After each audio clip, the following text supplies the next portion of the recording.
제3장 사랑과 결혼. 사랑과 결혼. 1. 참 결혼은 우주적 합일의 사랑을 이루는 것. 결혼은 왜 하느냐? 하나님의 모양을 담기 위해서입니다. 하나님은 이성성상으로 계신 분으로서 각 일성이 합체화한 일체적 존재이시고 하나님의 분성적 인격들이 남녀이기 때문에 그들이 합성일체화하여 씨와 같이 되어 하나님의 본성의 자리에 돌아가야 되는 것입니다. 결혼의 최고 신성을 우리는 노래해야 됩니다. 남자 여자가 사랑할 수 있는 길은 결혼생활이라는 것입니다.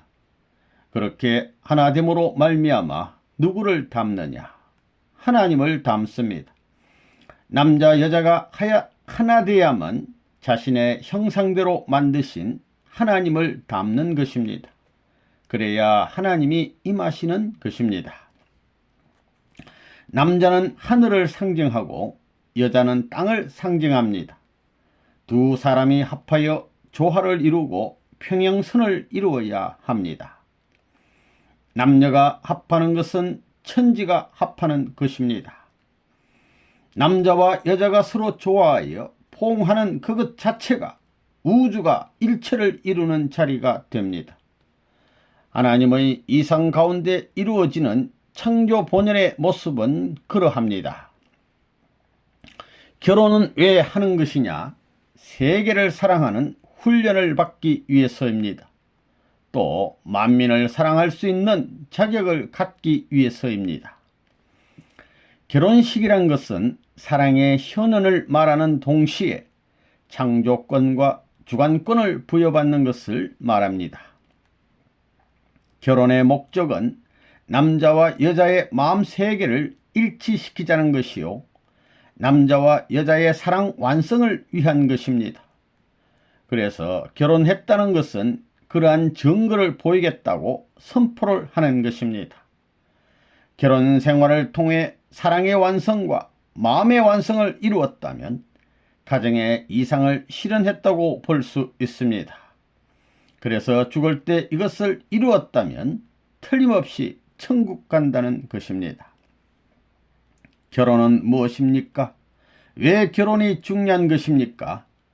결혼은 사랑을 찾아가는 길이기 때문입니다. 사랑을 하는 길, 생명을 창조하는 길입니다. 남자와 여자의 생명이 일체가 되는 길입니다. 남자와 여자의 혈통이 혼합되는 것입니다. 결혼을 통해서 역사가 생겨나고 여기서부터 나라가 생겨나고 이상세계가 시작되는 것입니다. 결혼은 누구 때문에 하느냐? 인류를 위해서 하는 것이고 인류의 공동이익을 위해 하는 것입니다. 때문에 결혼은 세계를 대표한 것입니다. 그 남자는 세계를 대표한 남자이고 여자 또한 세계를 대표한 여자입니다. 그러면 어디서부터 출발해야 되느냐? 세계를 대표한 자리에서 출발해야 되는 것입니다. 결혼하는 뜻은 인류가 공적으로 바라는 뜻을 위한 것입니다.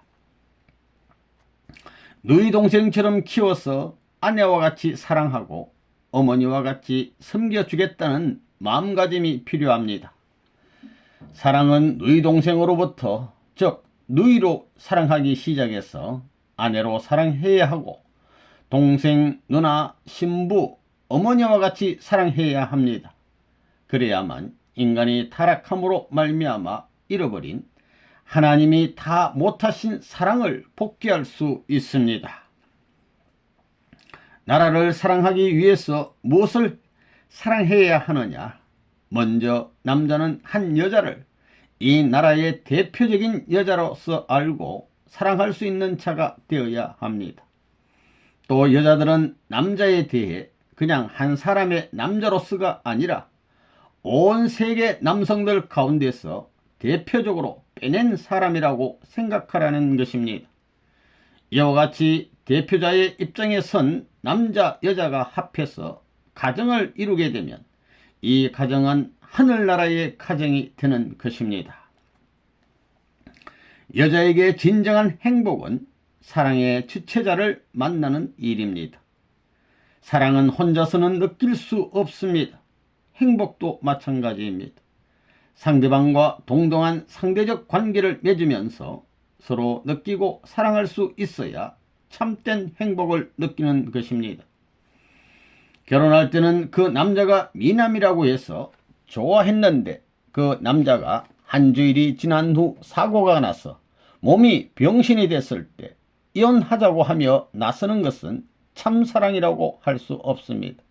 그건 가짜 사랑입니다. 참된 사랑은 절대적이요, 불변이요, 영원한 것입니다. 결혼은 나를 위해서가 아니라 상대를 위해서 한다는 신조를 가져야 합니다. 결혼할 때 잘난 사람, 예쁜 사람을 얻겠다고 하는 것이 잘못된 생각입니다. 인간은 남을 위해 살아야 한다는 원칙을 알았다면 결혼을 할 때에도 상대를 위해서 한다는 생각을 가져야 합니다. 아무리 못난 사람이라 할지라도 미인보다 더 사랑하겠다는 신념을 가지는 것이 원칙적인 결혼관입니다.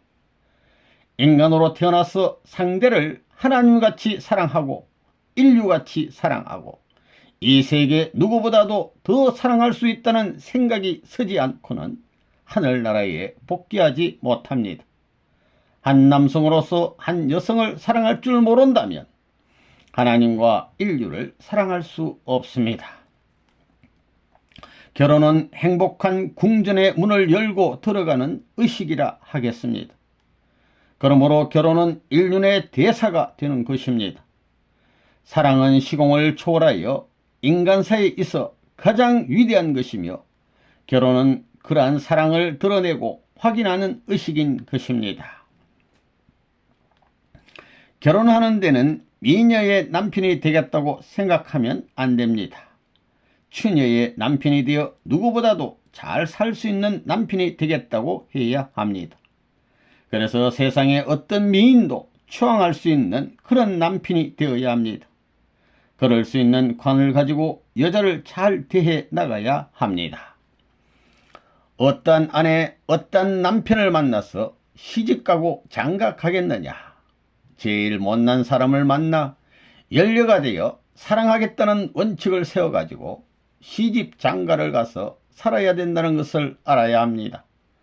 사랑의 도수가 높을수록 무한한 우주의 무대에서 활동할 수 있습니다. 인간에게 있어서 사랑은 영원한 것이며 둘이 아니고 하나입니다. 남자와 여자가 사랑으로 맺어지면 지상에서 100년 해로해야 하고 죽었어도 영원히 함께 살아가게 되어 있습니다.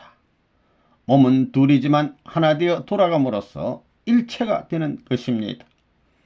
두 몸이 하나 되면 하나님과 같이 돌게 되어 사랑의 사위 기대를 이루게 되니 그것이 바로 사랑의 이상세계인 것입니다.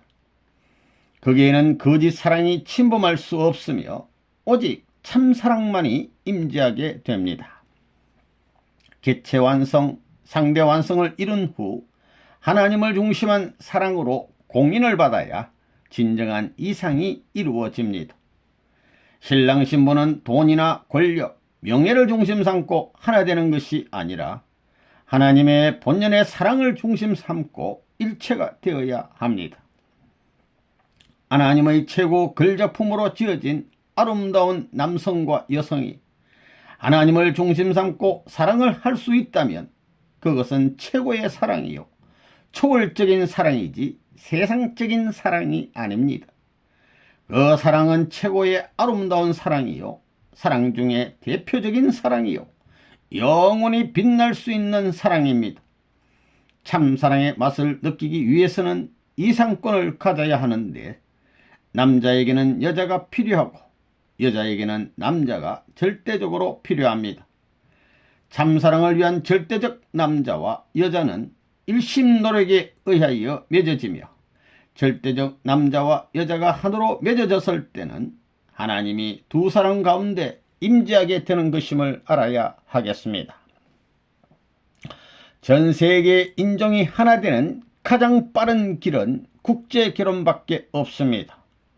두 가지의 전혀 다른 문화권과 환경으로부터 선택된 남녀가 하나님의 사랑에 의해 하나가 되어야 합니다. 이것이 완전한 조화와 통일인 것입니다. 이와 같은 위대한 일을 성취하기 위해 우리는 거대한 사랑의 힘을 찾아야 합니다. 최고의 사랑만이 국경을 넘고 인종의 경계를 넘고 문화의 경계를 넘고 지식의 경계를 넘는 것입니다. 하나님의 사랑과 인간의 사랑은 본질적으로 같습니다. 사랑은 하나 되려고 하는 것입니다. 남녀가 서로 그리워하는 이유는 남자는 여자, 여자는 남자를 통해서만 하나님을 소유할 수 있기 때문입니다. 사랑은 서로 좋아하는 것입니다.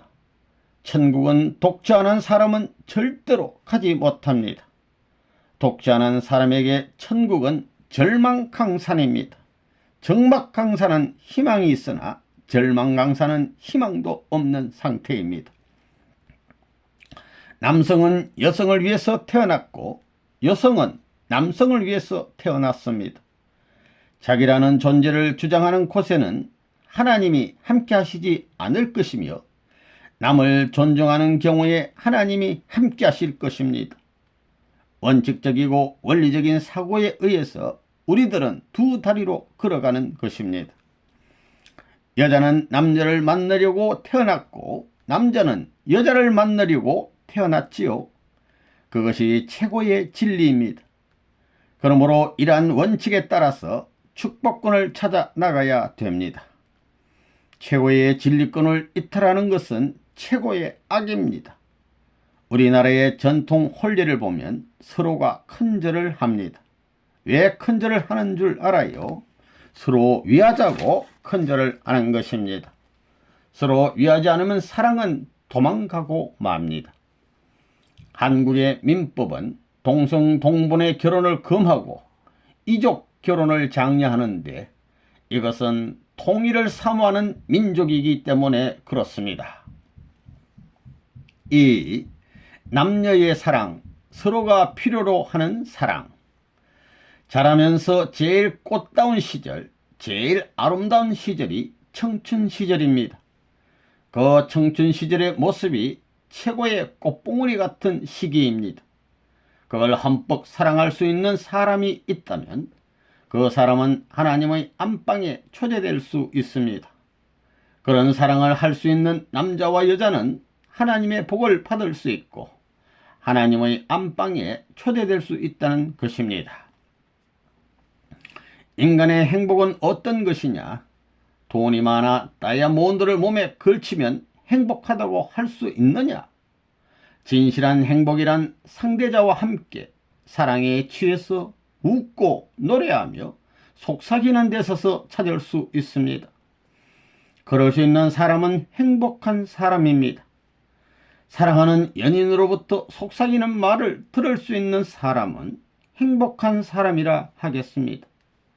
깃불에 대고 사랑을 속삭이는 것은 꼭 꿈을 꾸는 것처럼 행복함을 느낄 수 있기 때문입니다. 행복한 때는 연령적으로 볼 때 젊음이 가장 화려하게 피어나는 때라 하겠습니다.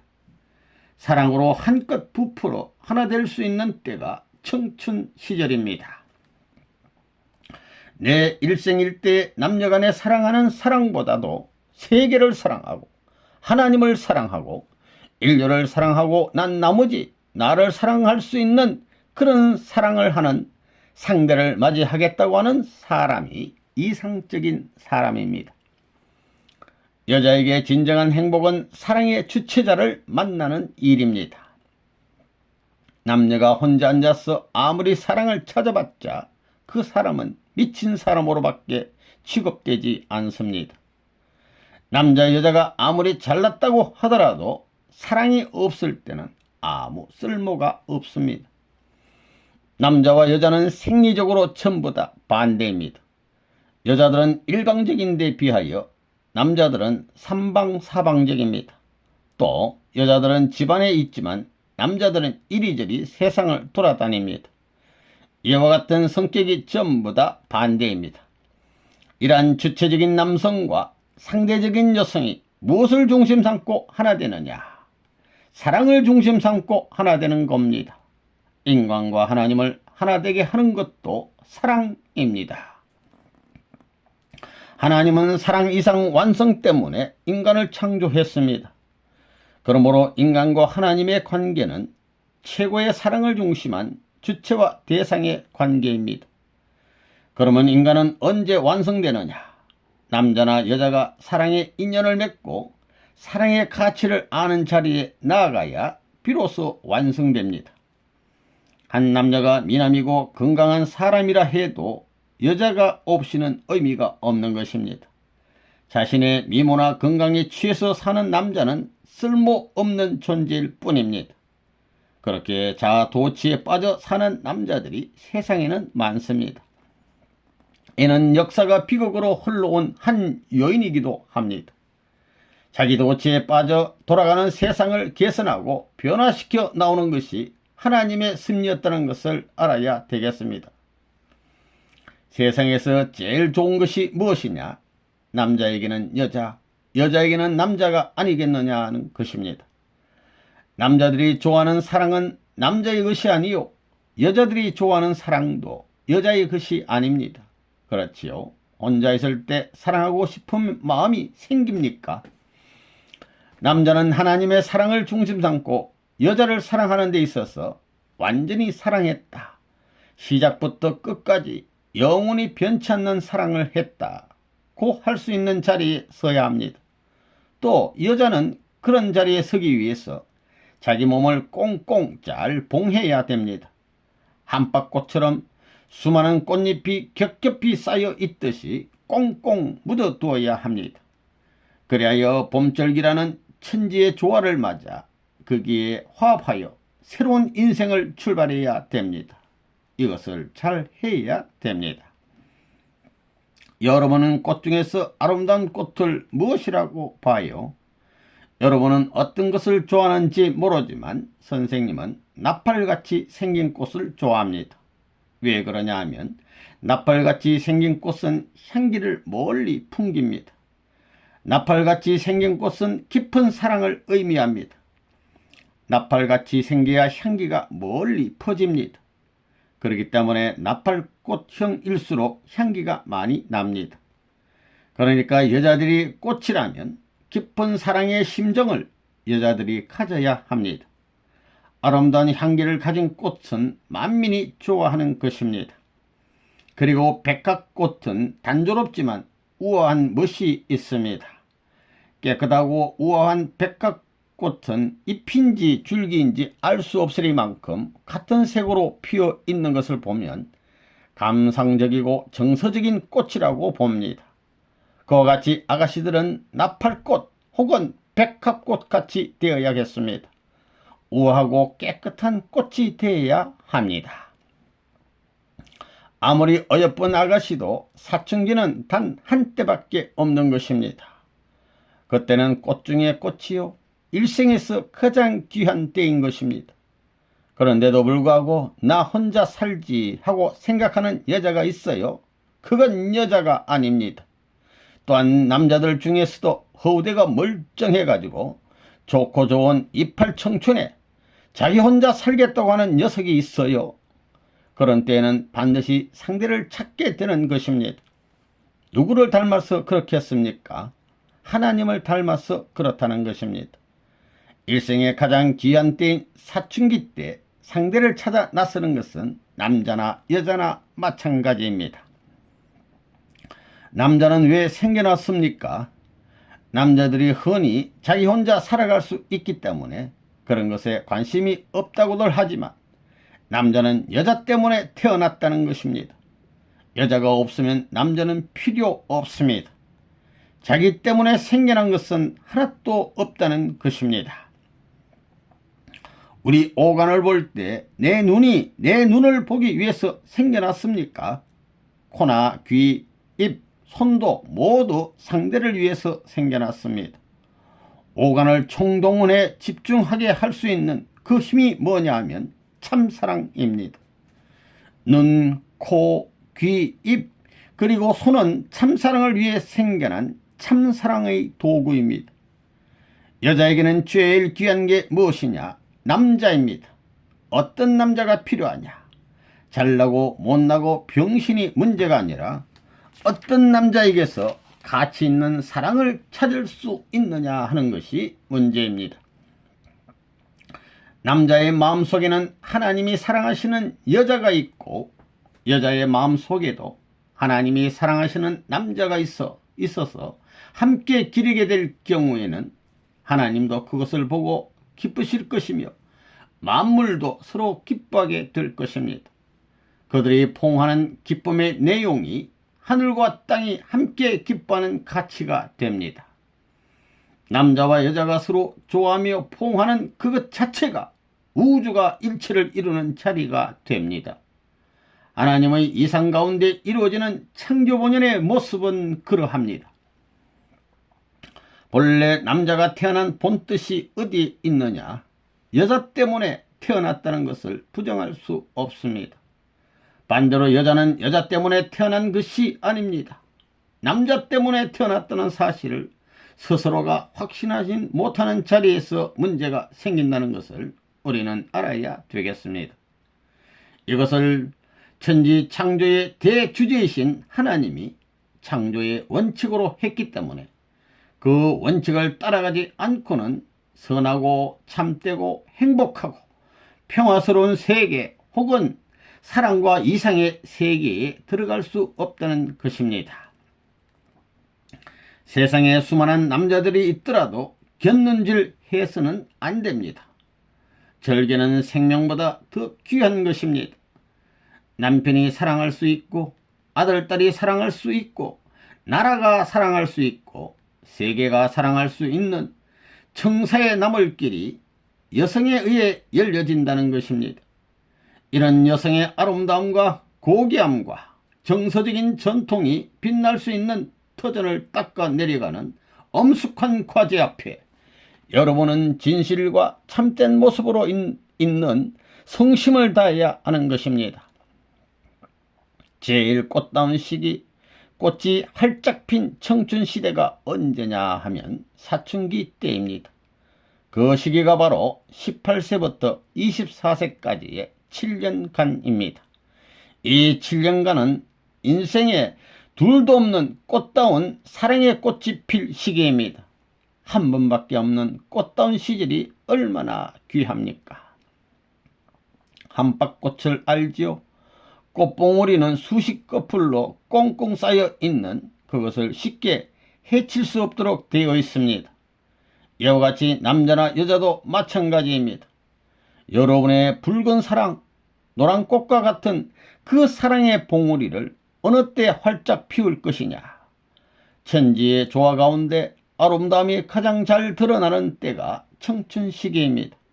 인간으로 볼 때도 최고로 피는 때입니다. 하나님의 글작품이 되어 제일 중심의 절정으로서 반짝이는 기간이 청춘 시기인데 그때 하나님의 축복 속에 활짝 피워야 합니다. 청춘 시대의 순정을 잃어버렸던 아담과 해와의 한을 밟고 탕감할 수 있는 귀한 때인 사춘기에 순정을 더럽혀서는 안 되겠습니다. 그 순정을 깨끗하게 귀하게 보존해 가지고 천세 만세 혼자 가더라도 사랑이 유린되는 일은 절대 있을 수 없다는 지조와 결의를 가져야 합니다. 청소년으로서 타락한 세상에 더럽혀지지 않고 물들지 않는 거룩한 순정을 고이 보관해 가지고 이것을 어디다 갖다 놓을 것이냐? 하늘이 제일 기뻐할 수 있는 제단에 올려놓아 하나님이 기뻐하고 그러한 순정을 가진 남자와 여자가 만나가지고 하나로 묶어질 수 있는 거룩한 터전이 신랑 신부가 만나는 자리가 되어야 합니다. 3. 축복 결혼식은 하나님 사랑의 전수식이다. 우리 통일교에서는 결혼하는 것을 축복이라고 표현합니다. 축복은 참 부모와 참 자녀가 상봉하여 창조 목적을 이루는 것을 의미합니다. 축복이 무엇이냐 하면 하나님과 함께 하나 되는 것입니다. 하나님과 하나 되면 전체를 얻게 됩니다. 하나님의 모든 것, 주체가 가지고 있는 전체를 받는 셈이 됩니다. 여러분은 아직까지 참부모와 완전한 인연을 맺지 못했습니다. 그렇기 때문에 그 인연을 맺어주기 위해 해주는 것이 축복입니다. 축복받은 사람은 영계에 가서도 선생님이 영원히 책임을 집니다. 선생님이 주관하고 지도합니다. 축복이란 이와 같이 선생님과 영원한 인연을 맺는 것이기도 합니다.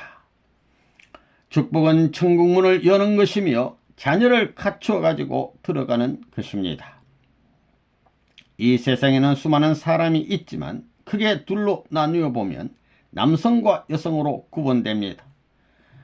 이들이 하나 될 수 있는 비법을 모색하는 것이 우리의 근본 목적인 것입니다. 이제까지 그러한 하나의 결실적인 가정의 기원이 나오지 않았기 때문에 우리는 그것을 모색해 나가는 것입니다. 그러한 기원이 나타나 씨를 뿌리면 새로운 나무가 될 것입니다. 이것이 축복 결혼식입니다. 축복 결혼식은 단순히 남녀가 만나서 한 가정을 이루는 혼례식이 아닙니다. 지금까지의 결혼식은 자기를 중심한 것이었지만 우리의 결혼식은 하나님께 기쁨을 되돌릴만 하는 내용을 가지고 역사를 탕감하는 귀한 조건으로 성스럽고 성대하게 거행되어야 합니다. 우리들의 결혼식이란 아담과 해와의 타락으로 비롯된 하나님의 한을 회원해드리고 예수님께서 이루지 못한 신랑 신부의 기준을 통과하는 것임을 원리는 분명하게 설명합니다. 하나님의 섭리로 믿음을 세웠다고 해도 하나님의 자식으로 복귀시키기 위해서는 접붙임을 받아야 합니다. 다시 태어나야 된다는 것은 타락한 아담과 해와의 후손된 부모의 혈육을 통해서 다시 태어나야 된다는 것이 아니라 타락과 관계없는 부모의 혈육을 통해서 다시 태어나야 된다는 것입니다. 그렇지 않고는 하나님께로 돌아갈 수가 없습니다.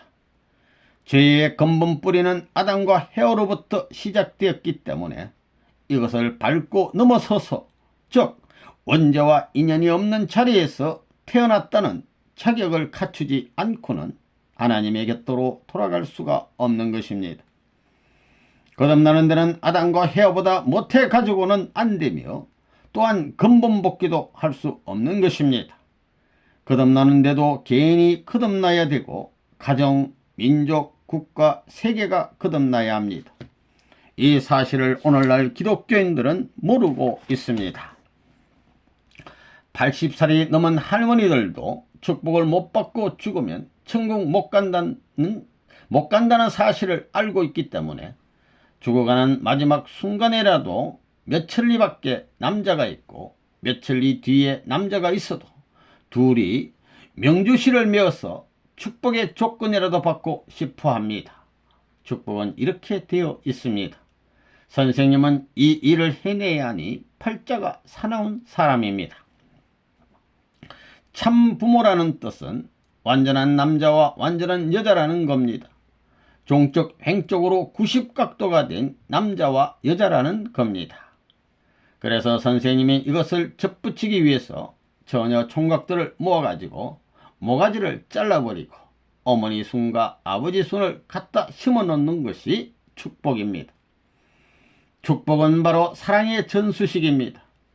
하나님의 사랑을 가지고 부모가 살듯이 여러분들도 부모의 사랑을 하나님의 사랑 대신 받아가지고 이렇게 살라고 하는 사랑의 전수식이 축복식이라는 것입니다.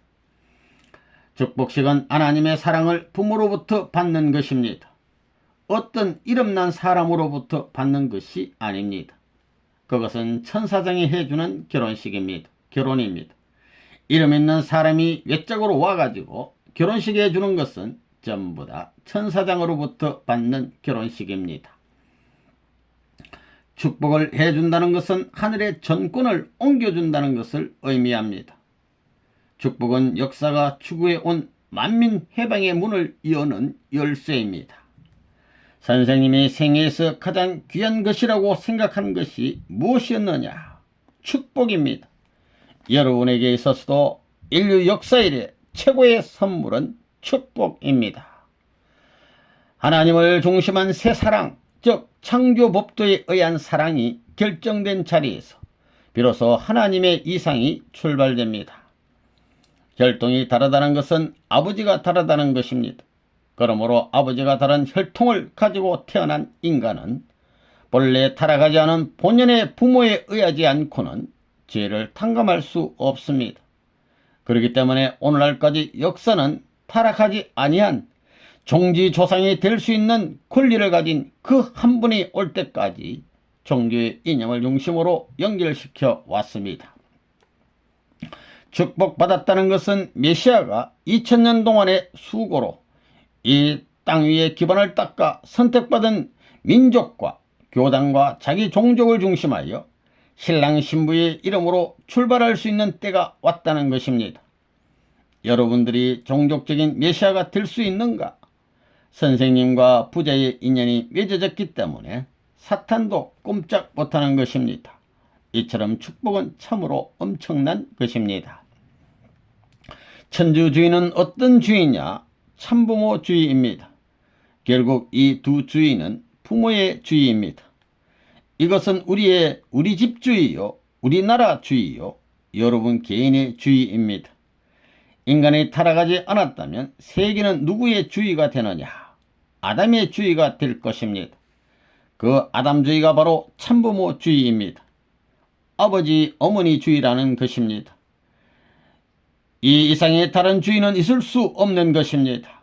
그렇기 때문에 통일교는 심정적인 문제를 본연의 이상적인 가정의 테두리 안에서 참부모라는 이념을 중심 삼고 하늘주의와 결부되게 해야 합니다. 이런 이념으로 제도화된 가정의 인연이 남아있는 한 망하지 않습니다. 망하면 안 된다는 것입니다. 천주주의는 무엇이냐? 가정을 두고 말하면 내가 살고 있는 가정에 금은 보화가 천하를 꽉 채우고도 남을 만큼 있다 하더라도 거기에 취해 사는 것이 아니라 그것을 잊어버리고 언제든지 하나님의 사랑에 취해 살 수 있는 그런 가정입니다. 아들의 것은 부모의 것이요 부모의 것은 하나님의 것으로 고스란히 연결시킬 수 있어야 됩니다. 참가정주의는 무슨 주의입니까? 참가정주의는 하나님의 사랑주의입니다. 사랑이 없으면 제 아무리 세계 제일이라고 배통을 내밀고 다녀도 그 사람은 불행한 사람입니다. 참가정주의는 부모가 가면 아들, 딸은 부모의 뒤를 영원히 따라가는 주의, 또 형님이 가면 동생이 영원히 따라가는 주의, 동생이 가면 형님이 영원히 따라가는 주의입니다. 그러니 동생의 나라가 있으면 형님의 나라가 따라가고 형님의 나라가 있으면 동생의 나라도 따라가겠다고 해야 합니다.